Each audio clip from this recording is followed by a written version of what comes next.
Good afternoon. Welcome to SAFE. Today we have a terrific event on a book that's going to stimulate discussion by Isaac Stone Fish called America Second and the Role of Elites in America's China Policy and even American policy.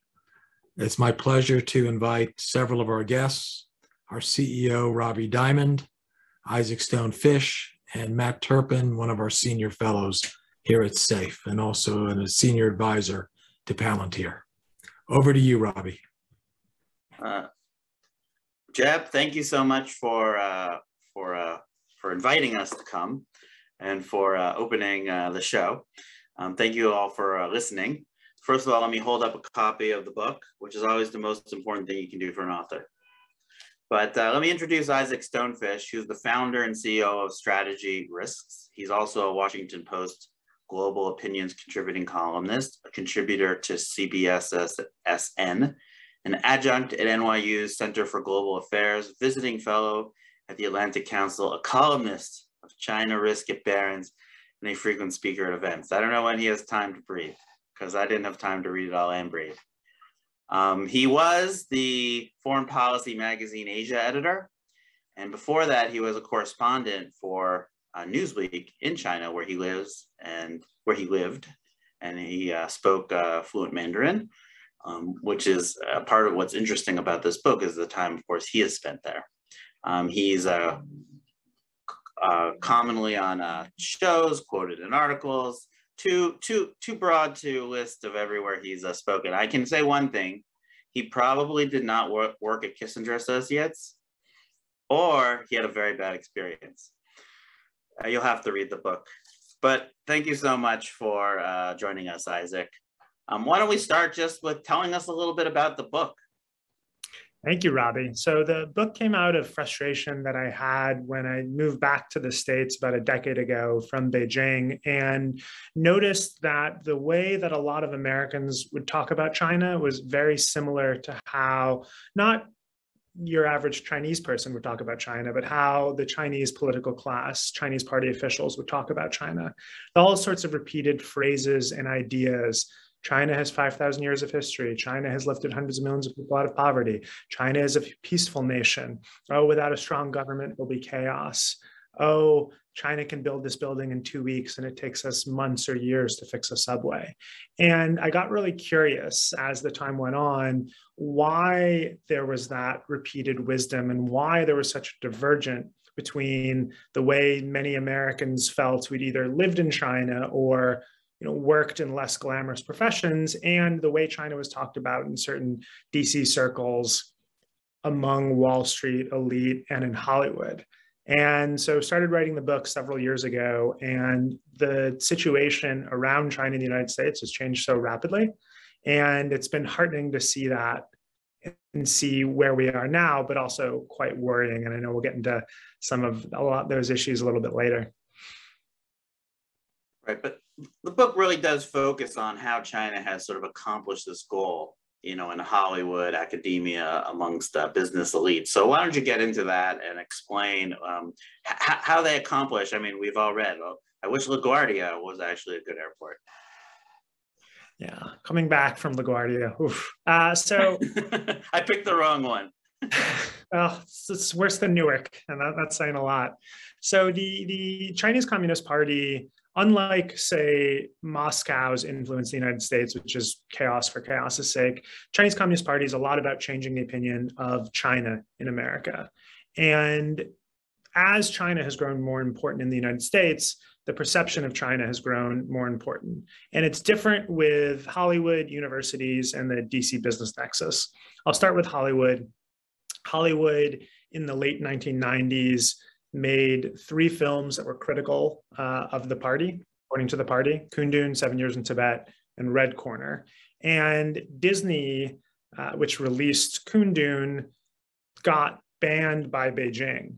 And Beijing was trying this out as a new strategy. Before that, in the mid-90s, they had given cash directly to a Democratic Party operative to try to encourage the re-election of Clinton. Bad way to play in DC, illegal, big political scandal. And Beijing was growing more sophisticated and realizing, well, we should push on the corporates and not the people currently in government. And that by restricting access to this fabled Chinese market, it's a good way to tailor corporate behavior.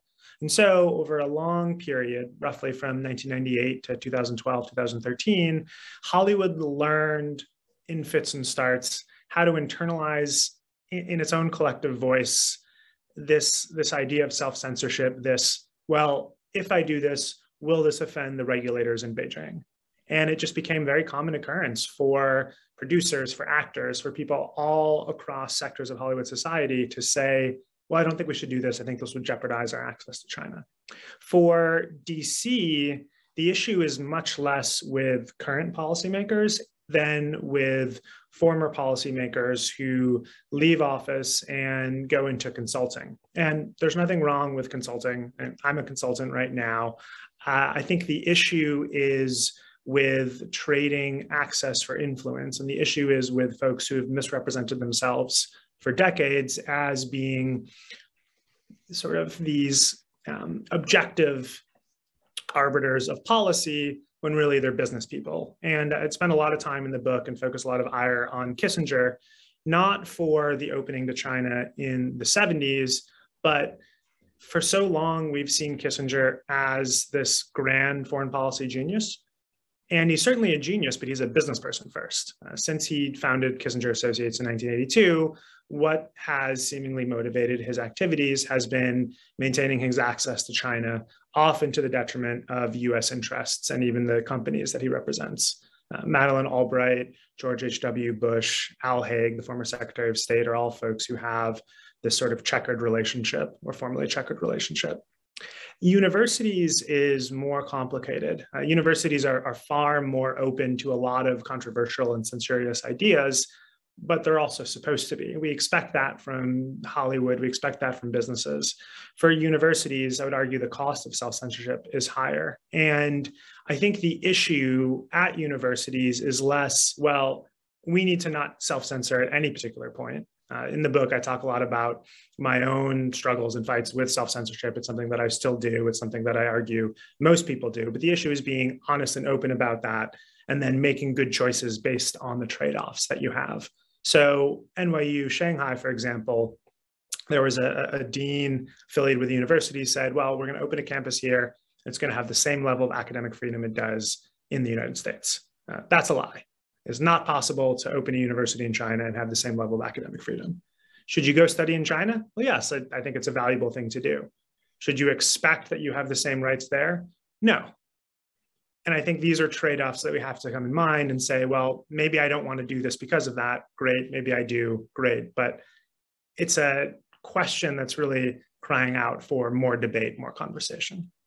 But is it fair to impugn, we do that with a lot of countries or a lot of clients, consultants all the time. Why is China, different? Is it just because they're such a big actor? Or, I'm sure there's other countries people have worked for and talked about in a very positive light. And of course, when you have a personal relationship, you sort of tend. So I just sort of wonder, is it special in this case? UAE, Saudi, Israel, exactly. Egypt, even Norway. And the issue— Even Norway? Yeah, there was a story in the New York Times a few years ago about, funny little Norway.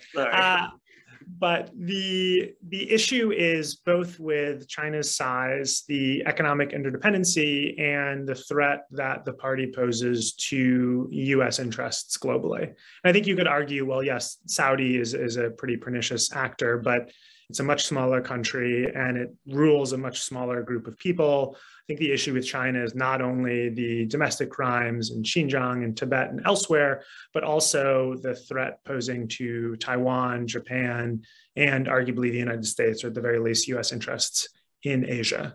So you can make other distinctions about the way Beijing operates. It's a radically different system from those. It's more similar to Vietnam or North Korea or Laos because it is a Leninist, far left system. But I think in terms of the influence game, it's a question of degree and importance rather than a difference in type. So did your opinion change over time? like, take us, like, when you go to China, a young guy out of university, all excited. I've been there several times. It's amazing.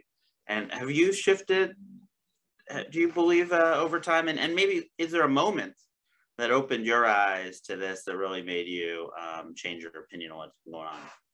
Drastically. My opinion would constantly shift, especially in my early days there, as I tried to acclimatize myself with the place. And I think the biggest shift for me came from the genocide in Xinjiang, because I went to Hebrew school. I was raised on a steady diet of never again. And then here we are again. And it became much more difficult for me to square what we had long heard in the United States about the party and the complicating moral factors it faces and the difficulty of governing a country like China when this genocide began to happen. It just felt too inexcusable to be able to think or argue around. So I have a particular question about the environmental community, because of course we work on energy. And, a lot of times, I've actually been on, I'll be totally honest, like, I was brought to China through the, I think, US-China Business Council. We did a trip ourselves many years ago, and I'm sure many are like this. And it was pretty eye-opening now that I think about it, that I think back on the whole thing. But, so the environmental community is, really, China is the largest emissions, clearly quite important in the climate debate. And it seems like I hear a lot of change in many communities about China and what we need to do about it, but I hear it much less slowly I guess, amongst my colleagues who I work with in the environmental community. Be curious, based on your research or what you know, and I didn't read this in the book or anything, so just asking the question, if that was a target, and how do they use that to their advantage, and what do we do about it? I think there's certainly an understanding in Beijing that they can co-opt US environmental organizations and have them advocate for better relations between the United States and China, which don't in any way impact climate policy. And there's just, it's such a frustrating piece for me, because there's this fallacy that's long permeated US climate policy, which is we need to work with China to fight climate change. And it's long seemed to me and others that a more effective strategy to fight climate change is to push back against China. And yielding to China in order to fight climate change, the logic seems reversed. It's certainly in Beijing's interest to fight climate change. It's certainly something that it's very capable of doing. It doesn't need to be steadily increasing its consumption of coal, which it continues to do. And there's somehow this sense, well, we just can't criticize them. They're so fragile. If we start pushing against them, they will retaliate by building more coal-fired plants. And I just have never been able to really see the logic there. And I hope that people can understand that if fighting climate change is your real priority, then criticizing Beijing, offering solutions as opposed to hiding your fire and waiting for Beijing to come around is a better strategy. Okay, so then my question, a couple last questions, then we'll bring Matt Turpin in for join our discussion, and he's got a fascinating background as well. But is there a division now between elites that have and like yourself have sort of changed their opinion? How do you see that? How do you where has it happened maybe sooner than in other places? Like, just give us a sense of the landscape today from what it was. So until 2017, 2018, it was basically stated US policy to strengthen China. And things have shifted so rapidly, not as quickly as they've changed with Russia and Ukraine, but there's been quite a sea change with COVID, with Chairman Xi and term limits, with Xinjiang, with the growing understanding that China jeopardizes US hegemony and US supremacy. And a lot of folks who I quote saying things earlier in the book, I've reached out to all of them, to see if they wanted to update, but hearing private conversations that they've had with other folks, the climate is very, very different. And a lot of the people in businesses who work the most closely with the party are the most frustrated and are the most aware of some of the predatory tactics. It's a very, very big shift in the government. Congress has always been very critical of Beijing, but other branches of the government. And I find the Pennsylvania Senate race fascinating because one of the people running, former co-CEO of Bridgewater, had to distance himself from the founder Dalio's very pro-Beijing comments and really try to put a stake in the ground about how critical he is of the CCP, views that are not kosher on Wall Street, but are very appealing to voters in Pennsylvania. So I think the most important thing, though, is the question of xenophobia.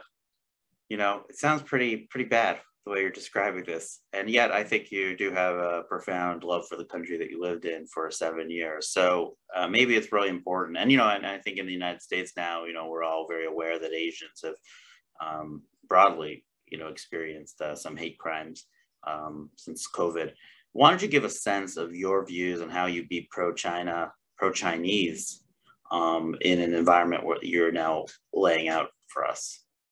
I'm glad you brought that up. The United States has a deplorable history and present of yellow peril, of anti-Asian racism, especially directed towards Chinese, from the 19th century to the 1980s to today. And one of the reasons I focus the book so much on people like Kissinger and so much on issues of corruption is the need to fight back in a way that doesn't signal out an ethnic group or people of a national origin. And I do worry, if or when we go to war with China, how do we do so in a way that doesn't mirror the atrocities that we've committed in this country against people of different races? And so I think it's something we have to be very cognizant of. I think it's true for both ethical and strategic reasons. It's going to be very difficult to mount a strategy against Beijing if we don't have the progressive left, or broadly speaking, the left as a whole. And the worse Americans treat Chinese or Chinese Americans, the more difficult it will be to get people to focus on the very real crimes of the Communist Party. I think one solution is to diversify the groups of folks having this conversation. For so long, people dictating China policy were old white men. And we still got a long way to go to change that. But I think we also have to realize that some of the most strident critics of the party and some of the people most frustrated with the status quo are Chinese, whether living in China or in the United States or elsewhere. And so amplifying their voices is also quite important. Well, I'm really glad that we could bring young white men to talk about this today. Because let me add in that regard, Matt Turpin. Matt, oh, there you are. How are you? I'm great. Thanks so much. Thank you thanks for coming. And I do want to actually carry on in this sort of Communist Party China thing, but let me first introduce you. Everyone, Matt Turpin, he is a visiting fellow at the Hoover Institution, who specializes in U.S. policy towards the People's Republic of China, economic statescraft, and technology innovation. He's also a senior advisor at Palantir Technologies. From 2008 to 2019, he was the U.S. NSC's director for China and the senior advisor on China to the Secretary of Commerce. Before entering the White House, he was in the U.S. Army for 22 years. And thank you for your service. And during that time, for example, in 2013 to 2017, he serves as an advisor on PRC to the chairman and vice chairman of the Joint Chiefs of Staff at the Pentagon. And he's also, from 2010 to 2013, he was the chief of crisis planning at the United States Pacific Command in Honolulu, of course, having to deal with, these Asian issues. Of course, the Pacific Command is the largest combatant command of the U.S. Military. So thank you, Matt, for your service and for joining us. Well, thank you, Robbie, and my deep congratulations to Isaac for the book. I really enjoyed it. So my first question, my question is do you have any thoughts on what you just heard from Isaac or the book? And then I do want to get into the distinction between the PRC and Chinese people in China, which I think is really important that a lot of Americans don't quite understand, and leads to these xenophobic types of accusations that aren't really fair. Yep. Well, first of all, I mean, I think that Isaac described sort of a tectonic shift across sort of the U.S. policy community. And I'd really kind of dated from sort of late 2015 kind of through 2018. And really, it was the sort of the culmination of a variety of different constituencies coming to the conclusion that our hopes and dreams for how U.S. policy towards the PRC was simply not resulting in the outcomes that we had hoped for. And I think, much of what Isaac sort of describes in the book, sort of looking back to the 1980s, the 1990s, the 2010s, reflects the activities of business leaders, of consultants, aligning themselves with U.S. government policy to a very large degree, right? That certainly during the Cold War, it was very much in our interest to help the Chinese economy do well and to work with the Chinese government. And if that meant that we were encouraging the private sector to do that, so be it.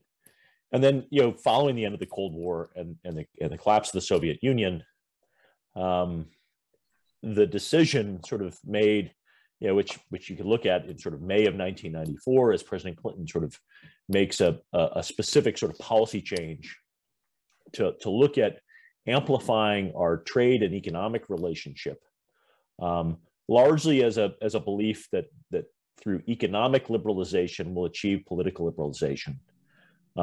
And sort of the foot soldiers of that activity would be the U.S. private sector and U.S. companies. And so to a certain degree, there was a great degree of alignment between those actors and the interests of the U.S. government. And that proceeded until, really it became clear, certainly by the first few years of the Xi Jinping reign, that the direction was not heading towards political liberalization. In fact, we were seeing deep backsliding in that. And that then became a real deep reexamination of what it is that we want to do and how do we want to interact. But to a certain degree, those activities have already been sort of hardwired into the U.S. business community. And that has been much of the difficulty of recalibrating.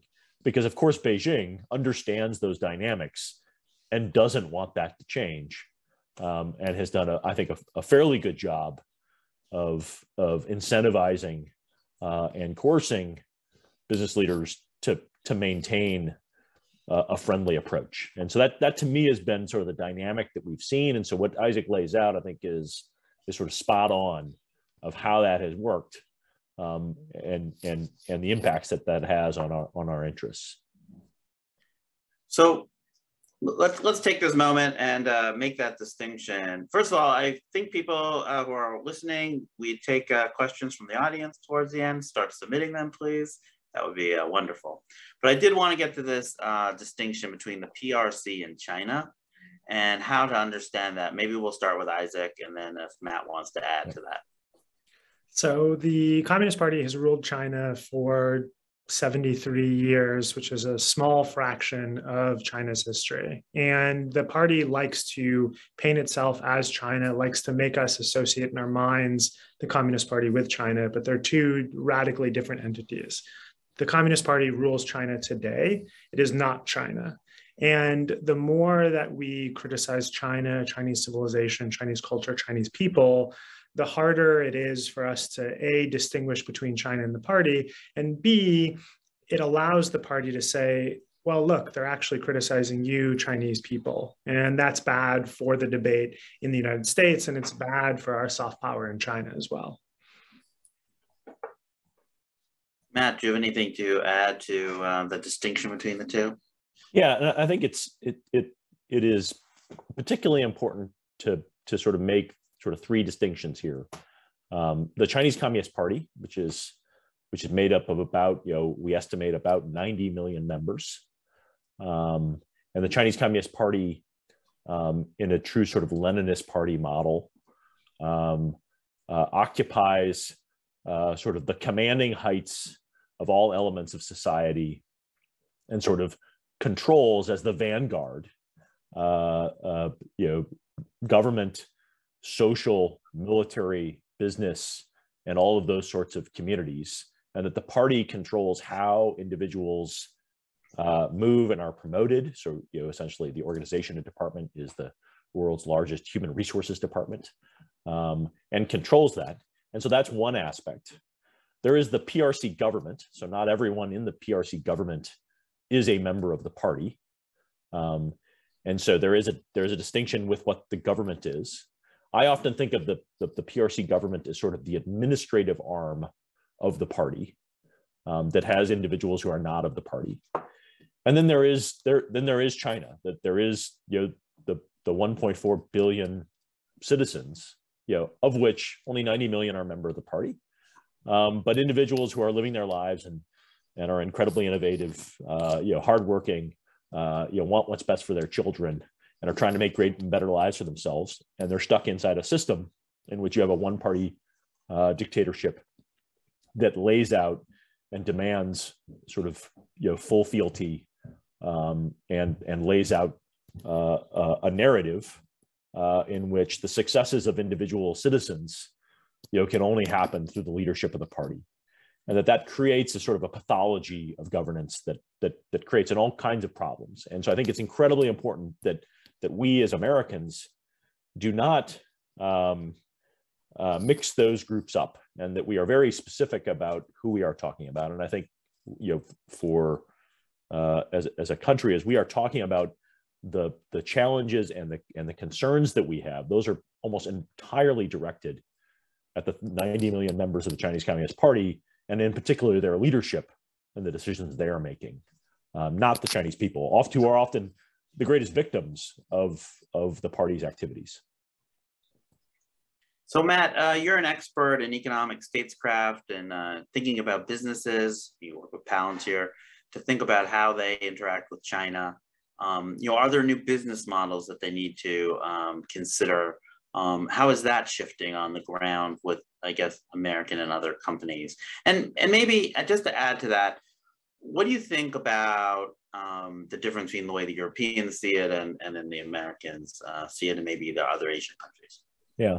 Well, I think, to take that last piece maybe first, what we've watched over the last sort of decade and a half is a couple of countries beginning to move and shift their opinions on the PRC's rise and make new interpretations. And I think one of the first countries to begin to realize that things were not going in the direction that we had all hoped was Japan. And that came out of incidents around the Senkakus, 2010 and 2011, an embargo of rare earth elements, which drastically impacted Japanese industry, and that happened just as the LDP was coming back into power and Shinzo Abe was coming back into power, and an effort was begun by the Japanese to pursue economic security and to begin to recognize some of the vulnerabilities they had with the PRC, and to look to diversify those things to other areas. And so Japan has been sort of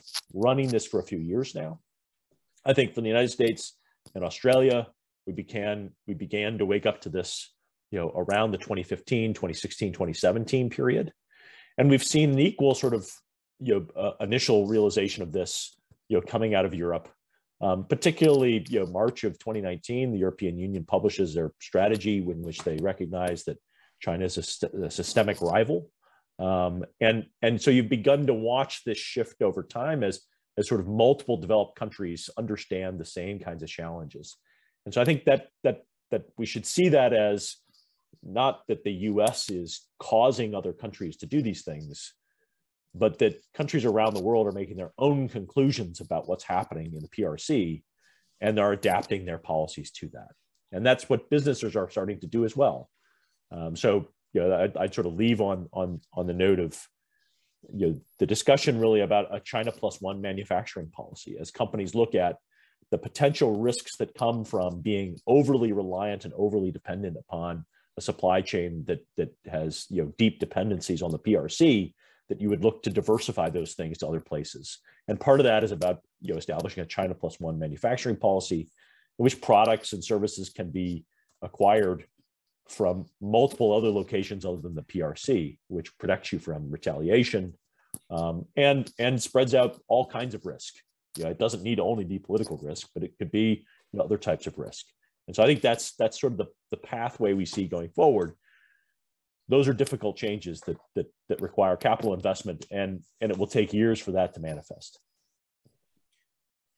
Let me then turn to Isaac. First of all, I have to give a plug to, you mentioned the Sakaku Islands. So we have a critical mineral center here at SAFE run by Abby Wolf. And clearly, as we started thinking about the trends of electrification, which we've been talking about for 18 years, and of course, what's going on in the Ukraine and Russia just shows one more time why energy is so critical to geopolitics. But just thinking about how we're about to go from dependence on oil to dependence on rare earth minerals and metals and all the other critical minerals. So, at SAFE and under the leadership of Jeb Nadner, we're definitely trying to capture those commanding heights. Another fine phrase used here. So out of my salesman mode, let me go to Isaac and ask Isaac, do you think that we can have influence or on the Chinese having our businesses there, or that is no longer the case? Do you think we have to totally separate or not? Not somewhere in the middle. I don't think we can really shape where China moves, but I also don't think we have no influence. And I think what we can change is the behavior of US businesses, and we can stop from them facilitating China's military buildup or being complicit in the genocide in Xinjiang. And I think, just going off some of Matt's excellent points back there are really good financial reasons for companies to reduce their reliance on China and on the CCP. And it's not only regulatory risk with new US laws or PR risks or, the fear of getting an angry email from Senator Rubio or having to testify in front of Congress about something embarrassing. Rather, it's the trend of the party having a deeper control and more oversight over businesses, both Chinese and foreign, which makes it a more difficult environment to do business in. And Robbie, if I could absolutely for just a sec. In a moment. There you go. I think when I look at, the Biden administration published a new Indo-Pacific strategy at the beginning of February, and I just wanted to sort of read one sentence out of it, which is, our objective is to not change the PRC, but to shape the strategic environment in which it operates, building a balance of influence in the world that is maximally favorable to the United States, our allies, and our partners, and the interests and values we share. And I think that puts it in a short sentence, the fundamental shift. For a long period of time, U.S. government policy was focused upon shaping China into sort of being a model like us, and that would be the way in which we would achieve our ends, sort of a belief that we could somehow make China into us. And I think what we've seen happen over the last sort of 4 or 5 years is a realization that's probably not something we're able to do. What we can do is change the strategic environment and change our own behavior, both in sort of the commercial and the industrial and the technological space that better serves our interests. And that's sort of where we should spend our time and energy. So this is not about what do the Chinese do and how do we focus on what they're doing, but much more about ourselves and working with other countries that share those same concerns. I saw a question on the chat, and it's something I was going to ask you, which is what's going on in Russia and the Ukraine.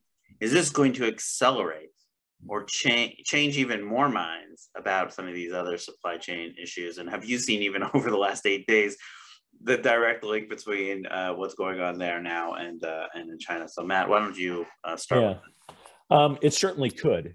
I think, on February 4th, right before the opening ceremonies of the Beijing Winter Olympics, Xi Jinping and Vladimir Putin signed a joint statement between the PRC and the Russian Federation, which laid out, really an alliance and partnership between the two countries that made it, I think, very clear to the world that the two of them are going to back each other up as they seek to change the international system to something that benefits authoritarian regimes. And I think that that message and then what we've seen happen over the last week in Ukraine is beginning to certainly change minds in many capitals who had been struggling with the, do I favor security or economic prosperity, and begin to resolve that false choice with, like, in fact, my economic prosperity and my security need to be tied together. And that means looking for other places where we do business, and certainly other places where we place our supply chains, and thinking about how do we change the international order to advantage us. And to me, that seems like the path that we're on, and that what we're watching happen in Ukraine certainly cements those ideas even more.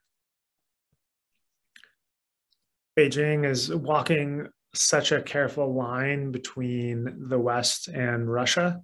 Beijing on the one hand is favored by Russia going to war over Ukraine. It's a good distraction. It weakens Russia. I think there's in my mind too much focus on a China-Russia alliance. I think Russia has a lot more to fear from China than it does from the West. I think Putin has more to fear from the West than it does from China. China is fine with Putin as a leader, the West is not.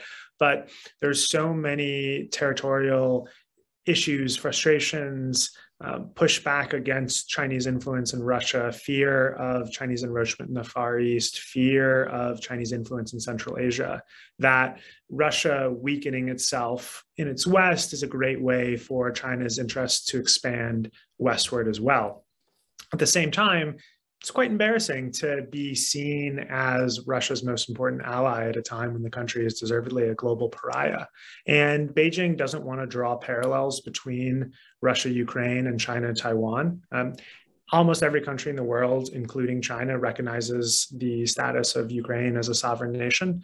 The United States doesn't even recognize Taiwan as an independent nation. Roughly a dozen countries do, and the Vatican City.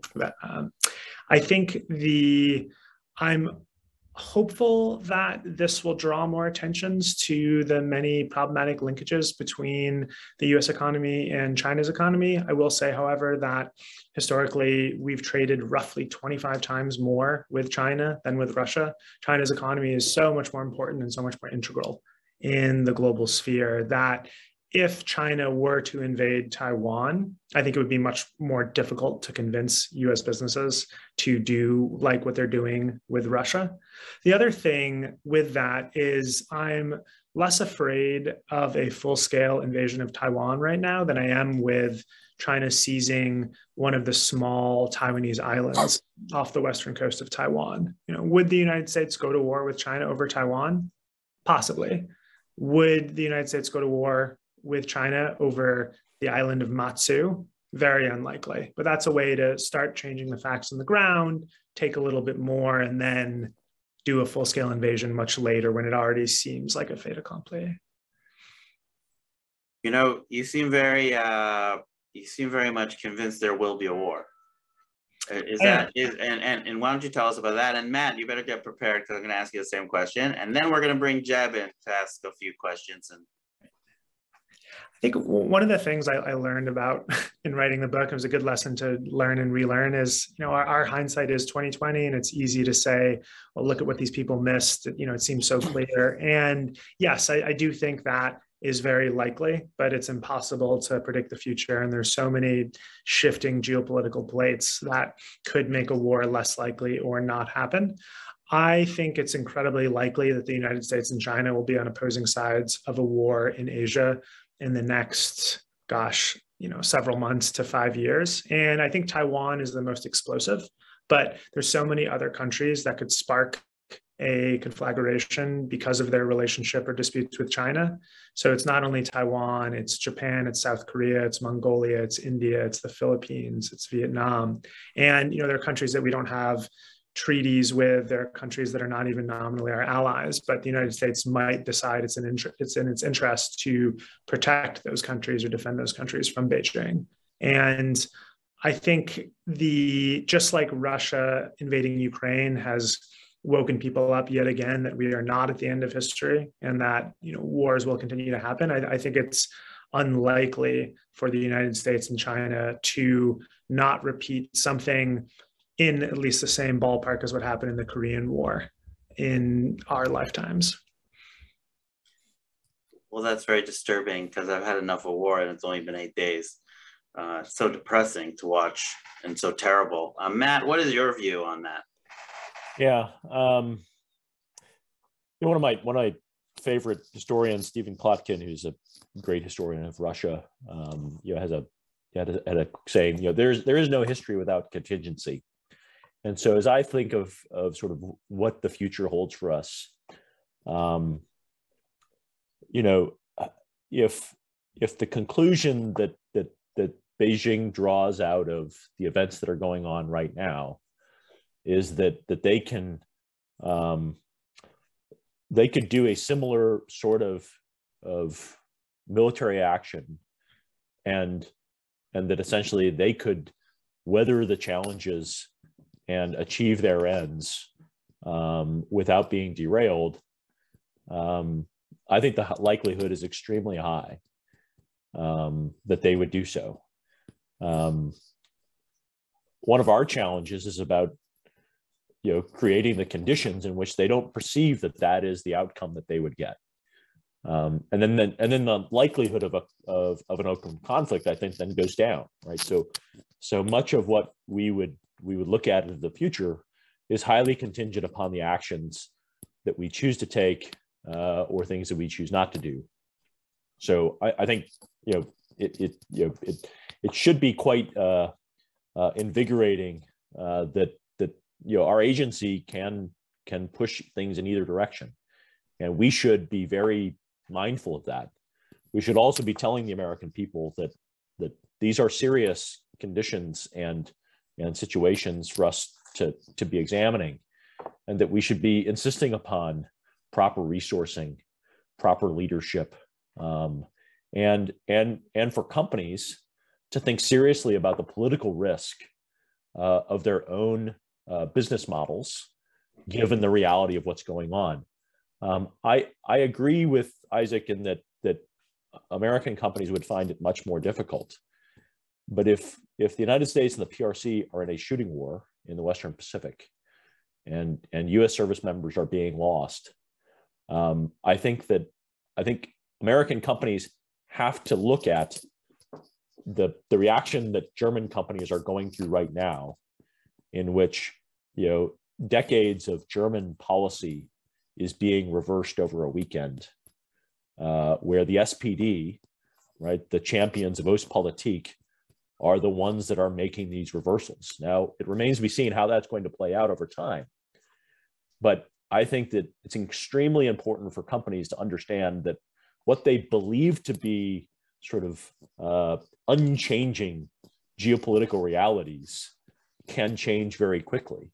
And therefore, they should be thinking about contingencies themselves, thinking through scenario planning. I mean, somebody should be pulling out, Shell Oil Company's old playbook about scenario planning, and thinking through those kinds of futures and how do they want to position themselves and position their supply chains in order to create enough resilience. And to a certain degree, that will encourage deterrence and stability, because certainly leaders in Beijing will not conclude that Americans will think this is too dangerous or that they'll lose too much if we have prepared for that. And then strangely, that preparing for it will lead to the stability that we would want to have in this situation. That's great. Thank you so much, Matt. That was really interesting. Let me bring in Jeb. You all saw Jeb in the beginning. He is the head, the executive director of our Commanding Heights Initiative. Jeb, are you there? Great. Jeb, do you have any questions for our two panelists, so to speak? You're on mute. I knew we had to say that once. Let me start one with Isaac. For the elites that have had such a friendly relationship with China over the last several decades, have they been primarily from one side of the aisle or the other? It's been very bipartisan. And I think in The ones that I focused on, and I think this is more of a quirk of history and the foreign policy establishment, have been more on the Republican side, but that might just be because of the influence of Kissinger. Certainly with folks from Congress and folks from the Senate, folks who have gone into lobbying and consulting afterwards have been very, very bipartisan. Richard Daley is someone that I mentioned in the book, the former Democratic mayor of Chicago, Madeleine Albright, the former Democratic Secretary of State. So it is something that goes both ways. Yeah, I know there's a sort of bookend volume. Sherrod Brown's book as a congressman, which is around 15 years old now. He already then started cataloging who in both parties, and it's quite a listing of American elites. Follow-up question is, we've been through a lot of political change in America in the last few years, rise of populist movements on the left and the right. With that are some changing elites. How are those new elites, left and right, differ from the elites that had played such a large role in US politics earlier? I think the folks in the Trump cabinet, Mnuchin and Wilbur Ross, were very much of the same milieu, the same, I hate to use the phrase swamp, but did have deep business ties to China in a way that was not unfamiliar for folks in the cabinet beforehand. And I do wonder how it's going to be when these current crop of populists retire. I think it's hard to know how they are in office in terms of what sort of business are they going to be doing in China afterwards. And I think, to be fair, my incentives and incentives for a lot of other folks are now to be more critical of Beijing because there's business to be done in the United States on that side.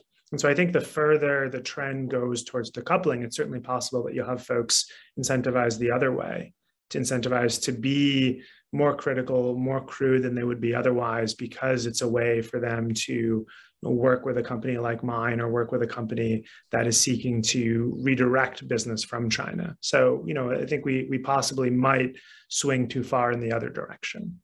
So I have a question from the audience, which is about India and India's role in this power dynamic, and actually phrased in the light of their abstention from the recent UN vote on Ukraine and Russia. And put that into context. Maybe this is for Matt to share some thoughts on that. Yeah, I mean, I think audience members and we should all remember that India has a long history, one of non-alignment, but also a long history with the Soviet Union and then the Russian Federation, and a deep desire to not necessarily be pulled into, oftentimes what would be perceived as a set of European problems. And so, the reactions by India don't surprise me. It seems to be in the alignment, but I think there is probably also a set of discussions that are going on.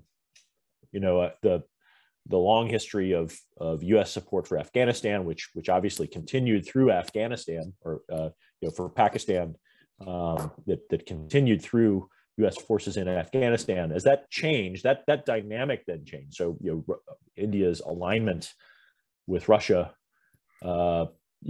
maybe we are seeing realities for what those changes could be, and I think certainly the line of actual control conflict and crisis that arose in the summer of 2020 has very much colored Indian national psyche about China, and it is leading in a direction that sees India moving much closer to Japan and the United States in those areas. And so as Beijing and Moscow cement their relationship and their close cooperation, we may find ourselves in a period of realignment.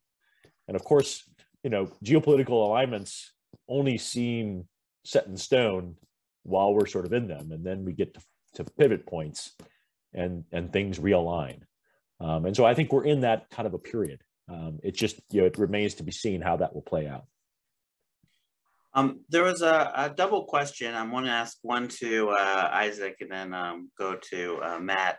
The first question as part of this was, and so Isaac is, sorry, I'm just getting my question here. Yeah, why, you paint sort of a picture that we're going to go to war. Like, why is it in China's interest in the next 5 years to do this? One could say it's actually not in their interest. And also, if it doesn't go well with Taiwan, it's pretty bad for them. So, give us a sense of like why you put that time frame there and why it would be in their interest.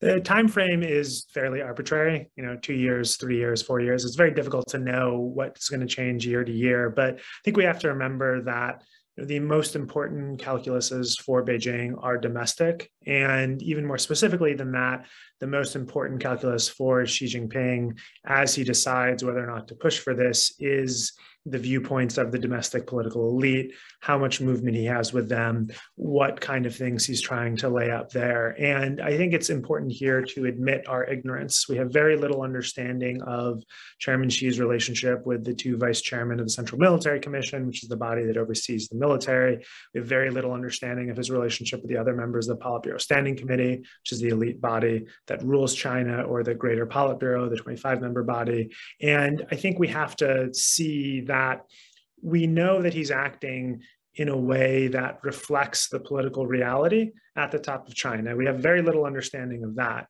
And it's certainly possible that he feels in order to shore up support or in order to move against an enemy, invading sooner rather than later is good. He could also come to the opposing conclusion. And I think, admitting what we don't know, understanding those important questions to ask, and that we must guess because of that. I think it's also important to restate the value of Taiwan and the domestic political consensus. It's not only something about China's legitimacy, it's not only something about Mao's legacy and the long history of China's leaders talking about the need to reunify or reclaim Taiwan. It's also that Taiwan is the only democratic polity in the Chinese-speaking world, and it belies the idea that the party often says to Chinese people that Chinese people can't be democratic. They can't have this. And there are liberals in the Chinese system who believes that Taiwan is an injection of democracy into the Chinese body politic, and Taiwan's democratic identity being erased is a way to strengthen the long-term ability of the party to stay in power. Yeah, I'd only add that Xi Jinping himself has, I think, made it fairly clear in a number of statements that he intends to solve the Taiwan question, during his rule, and that he would not leave that to a successor. And if we then play out sort of, if the models of transitions of power is sort of anything to go on, despite the fact that Xi Jinping himself has sort of dismantled those transitions of power. Xi Jinping will likely enter a third 5-year term this year, and that he would potentially have a second 5-year term out through 2032, and that during that period of time he would look at his opportunities to solve that what the PRC calls the Taiwan problem. And I think Isaac is absolutely correct that fundamentally this is about the party being incredibly insecure of a prosperous, democratic, pluralistic society with all kinds of civil freedoms existing off their shore, made up of Chinese people who are more than capable of demonstrating that they can run a liberal democracy and provide incredible prosperity for their citizens. It is often assumed from limited amount of polling that we have of PRC citizens is that Taiwanese citizens are quite far behind them, when in fact Taiwan has one of the highest per capita GDPs in Asia, and so that example provides an extremely damaging thing to the party's exclusive hold on power, right? And to question that And for there to be an open example of that is highly threatening to the party. And I think that's where we have to place this in, right? And that it is not about long history and resolving some sort of things. We live in a world, with a post-colonial world, in which plenty of former colonies of countries have gone on to become independent. The United Nations Charter is around self-determination. The Taiwanese people have been quite clear that they are not interested in coming back. But the party has an incredible problem it has to solve. And that's what makes me extremely concerned about the outcome, and where deterrence on our part and on the part of Japan and other partners is going to be so incredibly important, is that the party, for them not to go down that path, is going to have to conclude that the costs are far exceed the benefits of doing it.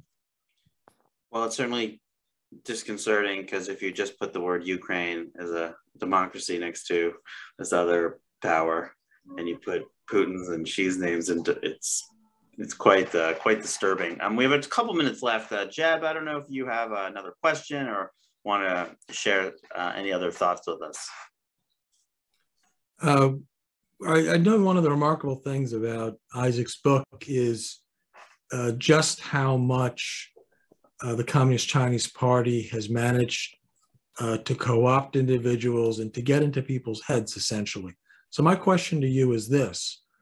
Is the primary realm of struggle with the Communist Chinese Party, is it primarily a military struggle, or is it a struggle for societies and minds and culture? Or at economic? Richard McGregor's fantastic book on the party has a quote from a former senior Chinese official talking about how the United States has the Defense Department and China has the propaganda department. And it's a shame that the war in Iraq has mostly ruined the phrase hearts and minds, because I think it is a good shorthand for the global battle that the United States and China are currently fighting for public perception. And I think people in the United States are somewhat allergic to the word propaganda. It's got a very broad definition of political speech that seeks to influence. And I think people in the United States see it as political speech that they don't like that seeks to influence. But some of the best ways of countering Chinese propaganda is by US propaganda, from embassies, from Radio Free Asia, even from certain journalist outlets, from certain statements. And so I think a lot of identifying what Beijing is doing, being explicit about it, explaining it to people in terms they can understand is very effective. And I think it's big and it's small. One of my favorite small examples is the importance of calling Xi Jinping either chairman, which he is of the country and of the Central Military Commission, or general secretary, which he is of the Chinese Communist Party.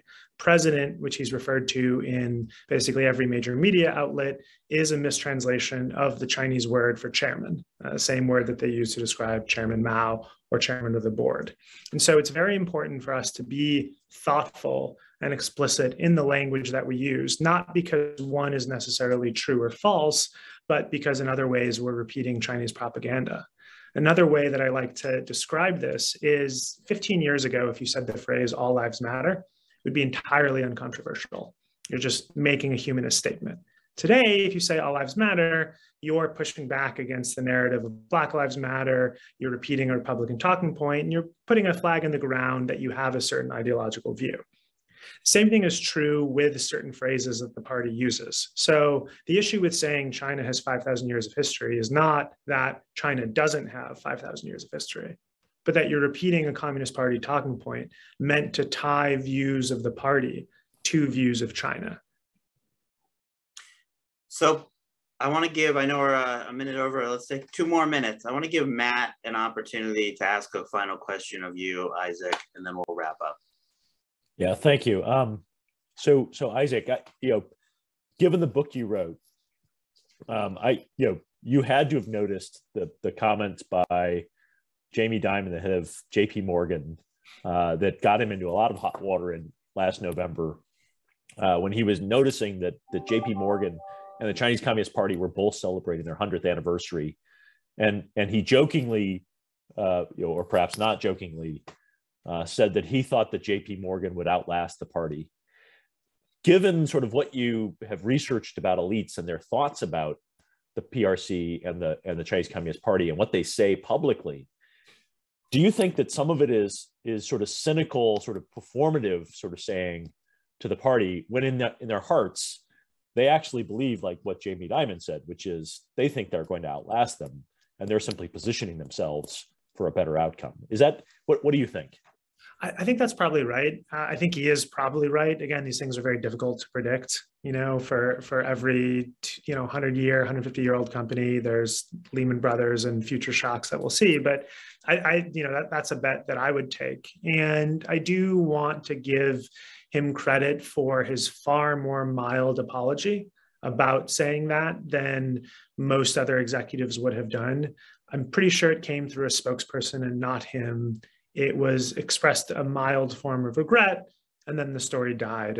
Such a difference from John Cena or the Disney CEO in the late 90s, or countless other examples of U.S. executives apologizing. But yeah, I think it's pretty common. People speak one way about China publicly because they're afraid of retribution, and a different way about it privately. And as I've left journalism and gone into the business world, it's actually been quite heartening to hear what people actually think and to recognize that there's a lot more depth and nuance in their views than what they're willing to say publicly.